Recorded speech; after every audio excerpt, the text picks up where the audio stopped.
Yo, what's going on, snipers, and welcome back to our Houston Sharpshooters Draft to Glory franchise mode here in NHL 22. So in last episode, we had the season simulation, and our team did pretty good offensively, but we kind of dropped off a lot near the end. Still made the playoffs, though, with a 44, 28, and 10 record, so we might be able to cheese our way past this first round at least. But yeah, we kind of struggled in the second half of the season. As you can see here, let's go back to February, I think it was.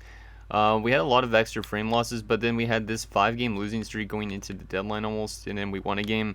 But then after the trade deadline, we lost another couple games. Then we had another couple games lost. Then we had a long losing streak right here. Like, our team just didn't gel as much in the second half of the season, but I'm hoping that we could have a good playoff run because our offense was pretty good this season, mainly due to our defenseman in Griffin, who had a very good second season.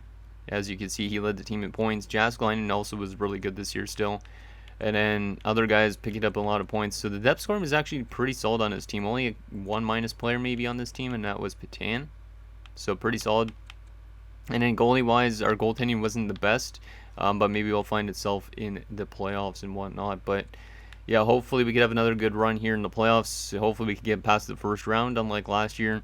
With the addition of Kyler Morales, maybe he will help us out because I believe, yeah, he has some decent playoff numbers. Last year he had 7 points in 6 games with Pittsburgh. Year before, only 1 assist in 5 games, which is not great, and then 10 points in 10 games there. So yeah, hopefully that addition of Morales could give us a little bit of a boost in the playoffs or something like that. But anyways, we're going to be taking on the Nashville Predators in the first round. And in case you didn't see the end of last episode, where I showed you guys the lines, let's get to that and show you guys the lines again, just in case you did not see that. So you can see their forward core is pretty good. A lot of good players. A couple weak points like Froats. Rosen, I don't know why he's a top liner, but he produces still like a really good top liner, so maybe that's why. Alcock is not really the best. Samson and Ferraro are kind of good fourth liners, so I'd say Alcock for sure and Froats are a little bit weak, but still very solid forward core. Defensively is where they're probably the weakest, even though they did simulate apparently better defensively than us, which I don't get. But you can see they have like a 72, a 76, and a 77, and a 79. So they don't really have that number one defenseman other than Riley. So I think we might be able to take advantage of that defensive core. And then their goaltending is solid, but it's not necessarily the best either. You got Ralph Hines and Isaac Lundmark. Depth-wise, they got Turcotte, Duran, Guchensev in Obsuits, and not the best depth either. So I think even though they finished above us in the standings, that we have a chance to beat them. But we definitely got to contain guys like Pedersen and Rodney because those are the best players on their team in terms of offense. Pedersen had 108 points this season with 47 goals. And then Rodney, I think, had 98 points. So both of them almost hit 100 points. So if we could contain those guys, I think we definitely have a shot. But anyways, well, let's get into this first game of this first round and see if we could pull off the upset and hopefully move on to the second round. Because like I said, last year we were bounced by the Edmonton Oilers in the first round. So hoping that our team could maybe have a little bit of a run this year. And hopefully Griffin could step up his play in the playoffs. Because last year he didn't have a good playoffs, but he had a really good regular season. So hoping that he can wake up here in the first round. So let's see what happens here. Game number 1 in Nashville. Let's see if we can win on the road. See what happens. First period of game 1. It's 1-1. I guess I'll take that. King scores his first ever playoff goal, I think. So that's good to see. That's a fourth liner scoring. Just what we need our depth scoring to show up, because in prior playoffs before, our depth scoring has been probably our main problem. But then Pedersen scores, of course. It's that 108-point guy. Can't keep him off the board, apparently. Shots are 13-10 in favor of us. Second period, 3-2 for Nashville. That's not great. Griffin scores, so that's good to see that he's actually picking up points to start off the playoffs. But then Rodney and Cooper scores, so yeah, that's that top 6. We definitely got to find a way to contain it. We're out shooting him 29-16, but we're down by a goal. Can we find a way to tie this one up here in the third period? Come on, boys. Come on. Just got to get one goal and tie it up, and then anything can happen. Pedersen makes it 4-2, but Morales pulls us back within 1, which is huge. Penalty kill, and Pedersen makes it 5-3. Goddamn. Pedersen has a hat-trick in game 1. Like I said, we need to find a way to contain that guy, and yeah, that's not happening. Oh, this sucks. We got to find a way to stop Pettersson. Not a great first playoff game for goalie, and Jacobson gets an empty netter, and we lose 6-3. Even though we outshot them 40-27 at the end of that. Yikes. I mean, the offense for us wasn't bad, but when your fourth line scores more than your other lines, that's not that great. And then, yeah, we did not keep Jacobson off the board because that guy had 3 goals. Or not Jacobson, Pettersson. That guy had 3 goals. That top line, I think, other than Rosen, had 3 points plus each. And then, yeah, their goaltender was really good, too. That's not good. Yeah, like, literally, King was on our fourth line, only played 10 minutes a game, and he had the most points on the team. That's not a good sign. And then, did I see -4 players on our team? Yep. Scuderi, Forster, and Burns. That second line got absolutely shredded. -4 for each of them. Yikes.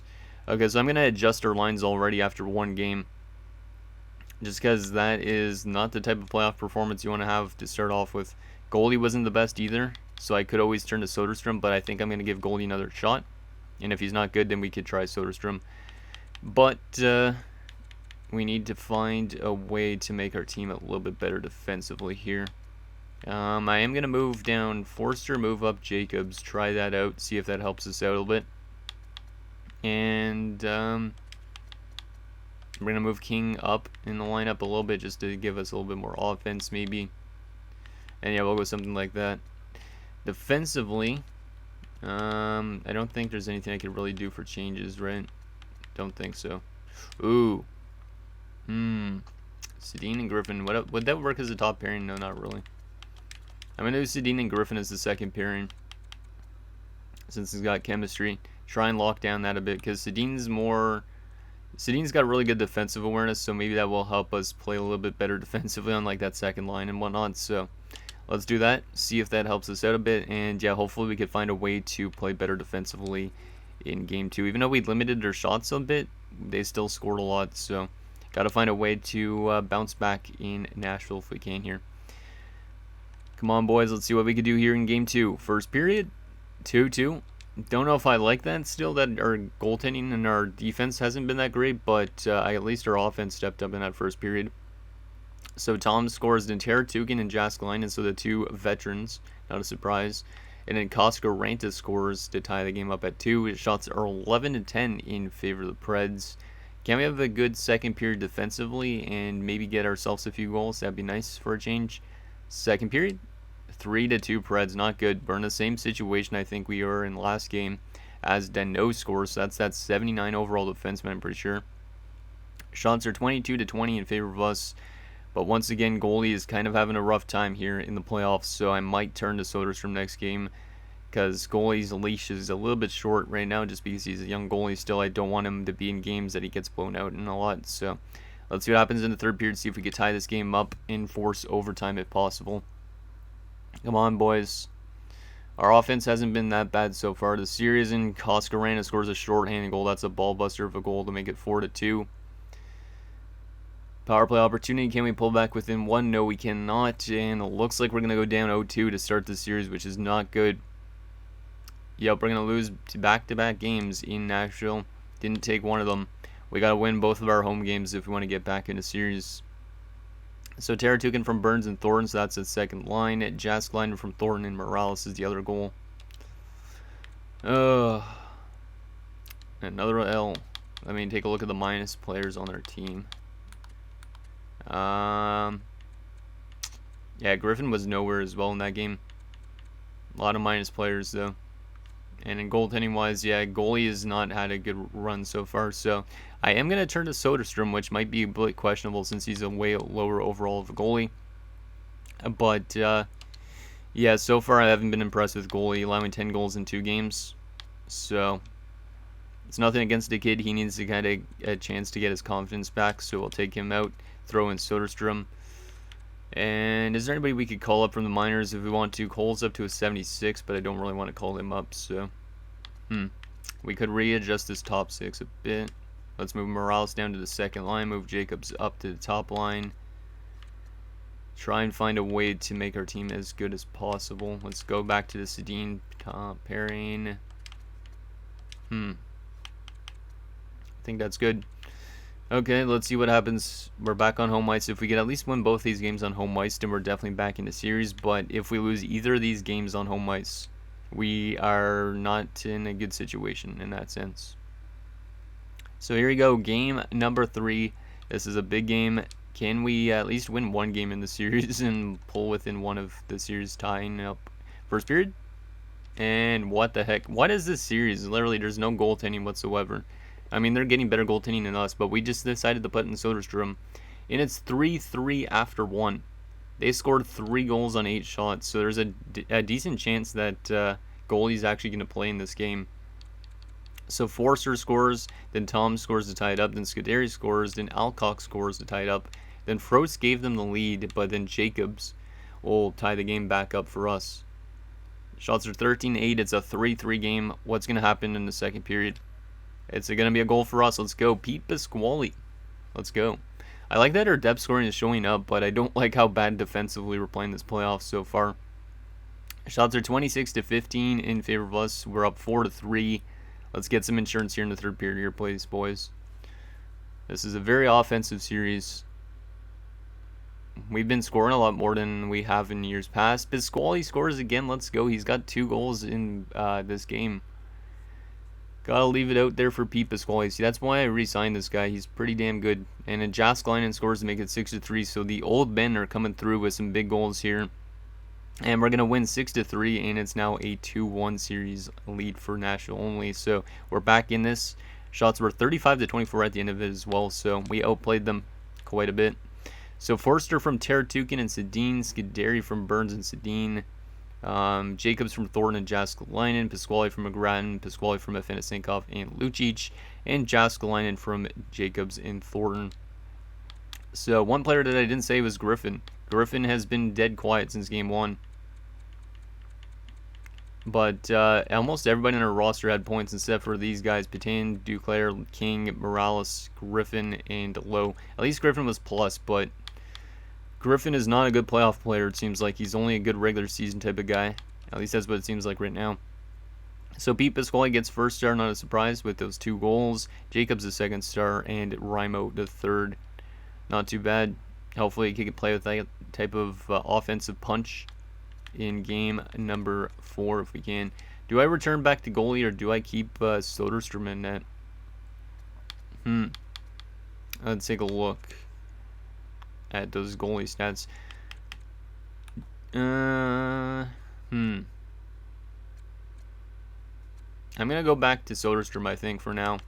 Give goalie another night off, and then if Soderstrom doesn't get the win here, obviously we'll return back to goalie, but I just want to make sure goalie's fully rested and ready to go again. So Gene Thornton's leading the way with 5 assists in 3 games, which is interesting. Didn't realize he had that much apples already. Let's get into game number 4 on home ice. See if we could tie this series up at 2 apiece, because we didn't start the series off too good. Let's see what happens here. First period of game 4. 1-0 Preds. That's not great, but it's not bad either. Shots are 8-7 in favor of us. We're down 1-0 as Pettersson scores. So Pettersson's got, like, I think that's his 4th goal of the series. Hopefully we could bounce back in the second period and tie this game up at least. Second period, 4-1 for us. Let's go offense. Let's go. Morgan Griffin scores on the power play. Let's go. That's exactly who I needed to get going, especially after an offensive game that we just had. That is huge. And then Pete Pasquale scores his 3rd goal in his last 2 games. Just Jaskalainen scores again on the power play. Jaskalainen is such a beast. He produces in the playoffs even when he's 35 years old. He's just such a good player. And then Petain scores to make it 4-1. Shots are 24-15 in favor of us. Let's lock this one down here in the third period if we can. Morales makes it 5-1. Let's go. Oh no, don't be one of those comeback ones. Oh no, this is one of those comeback ones. We're gonna lose 6-5. Rodney and Pettersson score. King makes it 6-3. Maybe not. Maybe it's one of those 7-6 games. Okay, never mind. Okay, I almost got scared there. At least King scoring that goal was pretty huge. And we are going to win this game by a score of 6-4 as Cooper scored late goals. So not a good defensive effort again, but our offense is showing up, which is something that I didn't think would happen in the playoffs. So Griffin from Thornton and Jaskalainen, Pasquale from Jaskalainen and Jacobs, Jaskalainen from Morales and Griffin, Petain from King and Soderstrom. So Soderstrom picked up an assist. Morales from Burns and King from Petain and Sedin. 3 stars of the game. Jaskline gets first star 3 points. Morales the second star 2 points. And Cooper the third. Interesting. Okay, so yeah, defense has been terrible in this playoff run so far, but we literally have 12 goals in our last 2 games, 17 goals in our first 4 games of the series. And so far it's been the home ice trend, where the home team always wins. The question is, are we going to take a 3-2 series lead, or are we going to lose this next game? 7 points in 4 games for Jaskalainen. Really good from the old man. I am going to return to goalie. I think this game, even though Soderstrom has probably... Yeah, Soderstrom's still been technically the better of the 2 goalies, but I'm going to return to goalie and see if he can get his confidence back, because he's definitely the better overall-wise of the 2 goalies. Don't know if he simulates better, really. I hope I don't... Oh, no. This might be Pasquale's last year in the NHL. I didn't realize he dropped down to an AHL top 6 forward. This might be his last year in the NHL, which would be unfortunate. It looks like he's actually a much better playoff player than he is regular season. That's interesting. Didn't realize that. But yeah, this might be his last year in the NHL at that rate, which would be scary if we lose him. Well, it's not a huge loss if we lose him, but still, if we lose him, like guys like Jaskalainen and Morales and all that type of thing, it's going to be sad days, you know. Okay, let's see what happens in game number 3. Not number 3, what the heck am I saying? Game number 5, as goalie is returned to the net. Let's see what happens. First period, 1-1. I guess I'll take that. Rodney scores, and then Thornton scores, so that's good to see Gene Thornton score, because he's only been picking up assists so far. Shots are 9-8 after 1 for us. It's a 1-1 game. Second period, 2-2. Damn, this is a close game as well. Morales scores, and an Alcock will tie the game up. The shots are in the Preds' favor now, 24-20, and it's a 2-2 game. Let's see what happens in the third period here. See if our offense could jump out like they did last game in the second period before. Come on, boys. Let's go. Kyler Morales makes it 3-2. That's a huge goal from Captain Kyler, I'll call him, even though I don't think he's our captain anymore since we just re-signed him. But still, it's good to see Kyler back in a Houston Sharpshooters jersey, and then Cooper scores late. That's not good. And we're going to overtime. A late goal from Cooper forces OT. I thought we were going to have the win there, but they scored with 2:28 left. Shots are 36-34 in favor of the Preds. It's a pretty even game for the most part, and still another very offensive game, I'd say, for the most part as well. Let's see what happens here in OTC if we could take a 3-2 series lead here. Come on, guys. Rimo, power play? Ah, you gotta be joking me. Belfour scores just after our power play expired, and we lose 4-3 in overtime after we looked like we had the chance to win the series. It was a very back and forth game. They scored first and we tied it up. We then took the lead, then they tied it up. We took the lead, then they tied it up, and then they won an OT. And that Sasaki guy, that's like a 73 overall defenseman, had like 3 assists in that game, which is kind of weird. So that's a little bit weird. Yeah, he gets first star of the game. Morales gets second star, and Belfort the first. Let me take a look at those stats. Yeah, that was goalie's best playoff game yet. So he's definitely going to get the play again, but this is not good.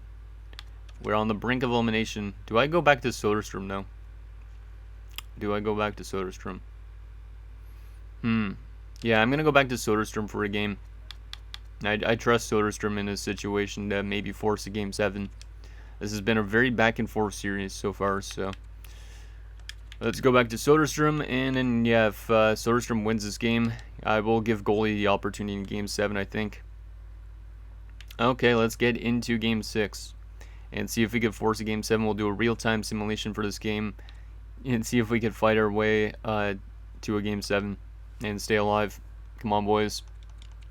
Need Rimo. Chad Burns has been nowhere, actually. Lucic scores. That's good. That's another guy that hasn't scored. But, yeah, Chad Burns hasn't scored a goal yet in this series, which is kind of weird. Since he's a pending free agent, you think he'd be playing his hardest just so he could get a big payday in the offseason. We're outshooting him by a quite large margin, and Jacobs makes it 2-0. That's a huge way to start off this game. 2-0 after the first period. The shots are 18-8, so Definitely off to a good start. We just need to keep on piling on the offense because we know that the Preds have the ability to score goals. Let's see what happens in this second period. See if we could add some goals to our lead here. Come on, guys. Let's get some more goals like Morales, Jaskalainen. I don't know who I want to call upon. It's just really weird having Morales back in our lineup because I almost feel like saying a lot of other former players, and Morales makes it 3-0. Let's go, Morales. He's had a really good first round for his age, and I'm glad I brought him in for like a 1-year, $5 million deal. Definitely worth it, I'd say. Shots are 26-18 in favor of us. It's a 3-0 game. Can we force a game 7 and lock this one down? Let's see what happens. Lock this one down. Power play for the Preds. They don't score. Nicely done, boys. Power play for us. We do not score. Penalty kill. And they break the shutout. It's Froats, making it a 3-1 game. Final few minutes. Let's just lock this one down, guys. Lock it down. And we are going to a Game 7 situation. What a nice game from Soderstrom. 27 saves. Pretty solid. And we're going to a Game 7, which I don't really know what's going to happen. Lucic from Patan, Jacobs from Jaskline and Thornton, and Morales from Sedin and Scuderi. 3 stars of the game. Soderstrom the first star, Jacobs the second star, and Morales the third. I almost feel like I got to start Soderstrom again, but I don't know if he's going to be good for back-to-back games. Because so far, Soderstrom has all 3 of our wins, and in all 3 of our losses have came from goalie. Yeah, I might start Soderstrom again this game. And it's also been the home ice wins trend as well. And no team has won on the road so far in the series. So if we could win in Nashville, that would be pretty huge. I think I'm definitely going to go back to Soderstrom after how he played that last game, because let's take a look at the goalie difference. Yeah, look at the difference in the stats. A 902 to an 861, a 267 to a 4.3. Sorry, goalie, but you're getting benched again, and then hopefully if Soderstrom can get this win in Game 7, that you have an opportunity to play in the next round, because that'd be good. So, yeah, that's good. That's going to be our lineup, I think, still going into the next game. Just got to hope that we could win on the road and be the first team to win on the road in the series and go on to the second round. So, here we go. Game 7 comes down to this. Winner of this game will go on to the second round of the playoffs. Come on, guys. Another real-time simulation. Let's play good defensively here, and hopefully Soderstrom does good as well for us. We had a power play early, but we did not convert. We got another power play opportunity. Now we score. Let's go, and it's Morales again. Kyler has been such a rejuvenation for this team, but Coscaranta will tie the game up. And then Pete Pasquale scores to give us a 2-1 lead. So we're going back to the offensive type games, huh? Last game was a bit more defensively minded, but it's already 2-1 after the first period. Yep. Shots are 11-7 in favor of us. We have 2 goals from our old guys. Pasquale might be retiring this year.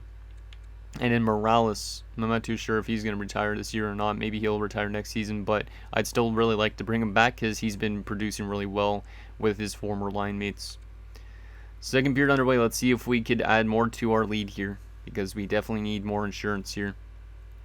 And there we go. Lucic scores. He scores for back-to-back games, but Deneau answers right back to make it a 3-2 game. Penalty kill. Nicely done.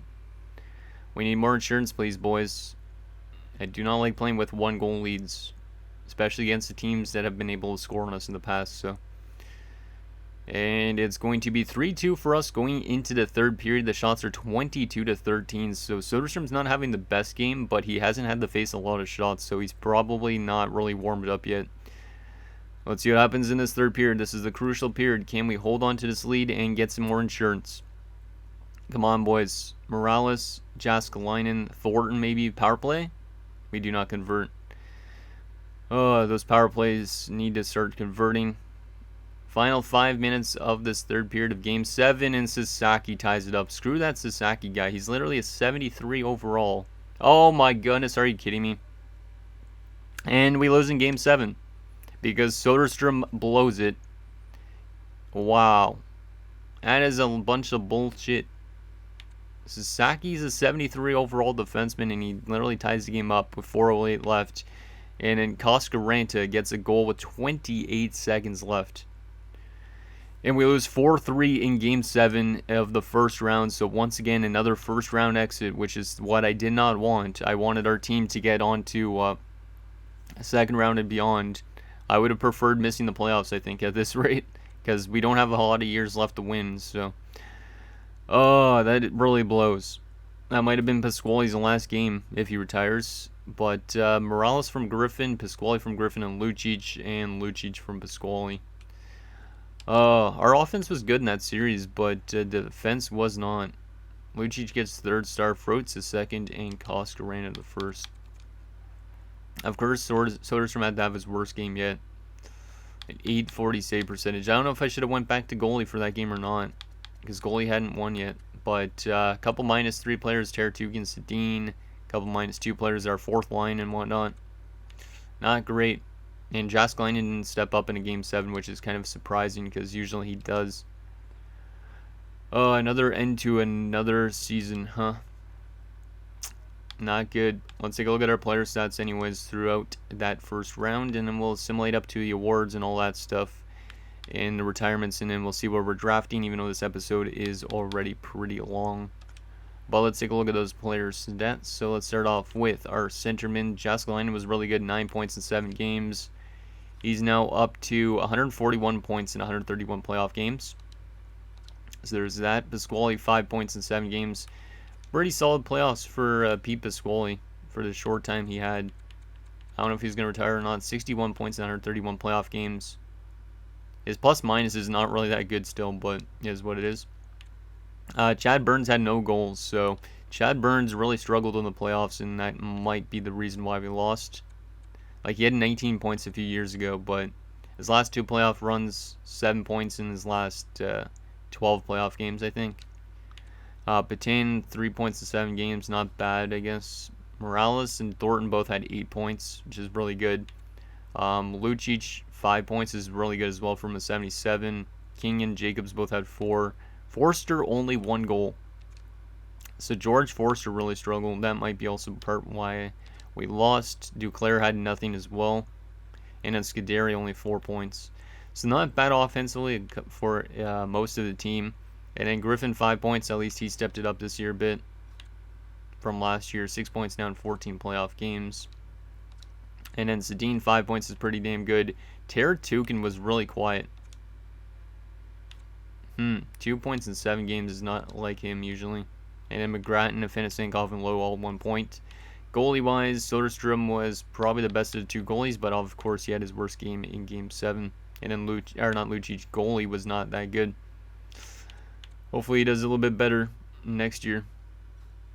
So there is that. Sucks that we had a good offense, but our team wasn't able to get to the next round. So who's Nashville facing in the second round? I don't even know. Either Minnesota, Vancouver, or St. Louis, huh? Okay. Well, let's zim up to the awards and find out who wins some of these awards. More than likely we have some hardware with Griffin at least, but who's going to win the Stanley Cup for 2039? Oh, I hope I can bring back Morales again next year. Let's go back to Houston here. There we go. Boom. And the Vancouver Canucks are the Stanley Cup champions this year. Belleville wins the AHL. Let's take a look at Vancouver's path to the Stanley Cup first. So there's their path to the Cup. Nashville is knocked out in the second round by Minnesota in 7 games. Damn. So we didn't even lose to the best team in the NHL, apparently. Let me take a look actually at that Cup-winning roster too, because I don't check this too often, but I'm just curious if there's any former players of ours in Vancouver. Nobody there that I recognize. Nobody there that I recognize. Nope. And no, I don't think so, no. Hey, they have a guy with the last name Jaskinen as well. We could say that's the brother of Rimo. Blake Black, what a name for a goalie. Huh. So that was their Cup-winning roster. Interesting. Let's take a look at those awards, see if we got anything. So Vancouver wins the Stanley Cup. Boston won the Presidents, and it was Vancouver and Columbus in the Cup Finals. Individual awards, Scarabelli wins the Art Ross. Sanders wins the Hart. Griffin wins his first Norris, which is awesome to see. Hopefully he could win that again next year. Like I said, with him being a pending RFA, he's going to be very expensive, so we're going to have to probably qualify him. But I would like to sign this guy as long as I can because he's such a good offensive defenseman. Griffin also wins the Lady Bing. Wow, I don't think I've ever seen a defenseman win the Bing before. I could be wrong with that, but that's pretty impressive. Good season for Morgan Griffin. Gardner wins the Calder. Lavin wins the Conn Smythe for Vancouver. Howes wins the Vezina, and also the Jennings. Zanen's win the Masterton. LaHoo for Philadelphia wins the Adams. Raimo wins another Selke. Let's go. He still adds another. I think that's like number 7 or 8. I'm losing track of how much he's won, but Raimo is an absolute animal. To win another at 35 years of age, this guy's definitely like the better version of Patrice Bergeron. And then Sanders wins the Lindsay. Scarabelli wins the Richard. Not a surprise. AHL-wise, any awards for our AHL affiliate? Does not look like it, unfortunately. Nope. So there is that. And now we got to continue simulating just to see who retires this year. Which, hopefully, we did not lose anybody. Because that would be very detrimental to this team at this rate. Because a lot of guys are getting closer to that retirement age. So Ottawa's got first overall, followed by Florida, LA, Arizona, and Seattle. And let's see who is going to retire. Anybody for us? Does not look like it right now. The best player is Elias that retires. Just going to scroll through this top a little bit. And then we're going goalie-wise. Hugo Linnefelt is the best goalie to retire. Interesting. Oh, wait. Was that our goalie? Yep. Our former goaltender, Sven Jansson, who we drafted in our first ever year, has just decided to retire. He had 9 shutouts, though, which is pretty impressive for his overall and whatnot. But, damn, yeah, he was the starting goalie, one of the first goalies that we ever had in this franchise mode. Yep. Damn. Back from those days where he had 3 wins in a season up to his 24-win season. Best of luck in retirement there, Sven. Forgot all about him, almost. Let's go to Houston just to see if we lost anybody. No goalies retire, which is good. No defensemen. No right wingers. No left wingers. And no centers. Good. So we did not lose any players to retirement, which is huge because a lot of those guys were getting old. But Raimo's back for another season. And same with guys like Kyler Morales and whatnot. We did lose a scout, so we're going to have to maybe sign some more scouts in the off-season. But let's take a look quickly at the contract situation, the draft class, the progress reports, and wrap up the season. And that'll be it for this episode. So draft class-wise, I don't really know what we're going to be able to get. But once again, we're probably drafting around 25, I'm guessing. Yeah, this draft class doesn't look that good depth-wise. There's a guaranteed top 6, Chandler Webb. We'll pin him just because he's got top 6 potential. Top 4 defensive defenseman. Doesn't look necessarily the best, though. Has good shooting, good physical. I'll pin him in case, but there's also Clarence Aubrey. 3 years out. We'll pin him as well just in case. Earl Salcido. 4 years out. It's not that great. And yeah, that's pretty much that. Any low leads to pin, though. But yeah, our draft classes aren't looking as good anymore, which is not good. Oh, there is some low leads. We got Michael Schutz, who's supposed to go only a couple spots before us, and looks fantastic. Are you kidding me? Are you kidding me? If we would have missed the playoffs, we could have got this guy. There's no way he falls to 25. I'm going to pin him anyways, but this guy looks fantastic. A+ shooting, A puck skills, A minus senses and skating and physical, and an A defense. And he's NHL ready as a low elite. Are you kidding me, game? You gonna botch me out of getting that? This guy's a guaranteed low elite, so we'll pin him. This guy might be low elite, but oh my god. I really wish we would have missed the playoffs, because there's no point in making the playoffs if we're going to be a first round exit for sure. But we literally probably are just going to miss out on this chance on Michael Schutz, who's probably going to be the best low elite I've seen in a while. Like, if he's NHL ready, he's probably at least a 79 overall. God damn. This game likes to just do that type of thing. Makes you make the playoffs when you don't want to make the playoffs necessarily. And then progress report wise, Pasquale is dropped down to a 77. So he did not retire, but he is dropping off a lot, which is not great. I'd still like to find a home for him on our roster if we can. Jaskline is also dropping off a lot. Oh my god, that's sad to see. He's getting slower. He's not getting as physical. And then also his passing and stuff like that's getting worse.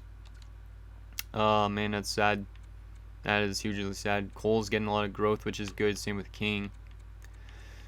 Oh, a lot of these big guys like dropping off is really sad. In the system wise, getting some good growth from Zigomanis, who we just drafted a couple episodes ago. That Lowlead's getting some growth, which is nice. But yeah, good growth in the system, which is definitely what we need at this rate because a lot of our old guys are going to retire, and that's going to be detrimental to this team having a chance to win the cup or whatnot. Bradley also did get a lot of growth, 62 at 21. There's a chance that he could end up making it if he keeps growing like that, but his age is going to be a little bit weird. Huh. So there's that. Final thing, contract situation for the offseason, just in case you guys want to take a look at this. Let's go all expiring. Chad Burns is the biggest one that wants an extension. 13 million is not terrible, but he's a second line center. Oh, Scuderi wants 10 million. Are you kidding me, guys? You're really trying to get like $10 million?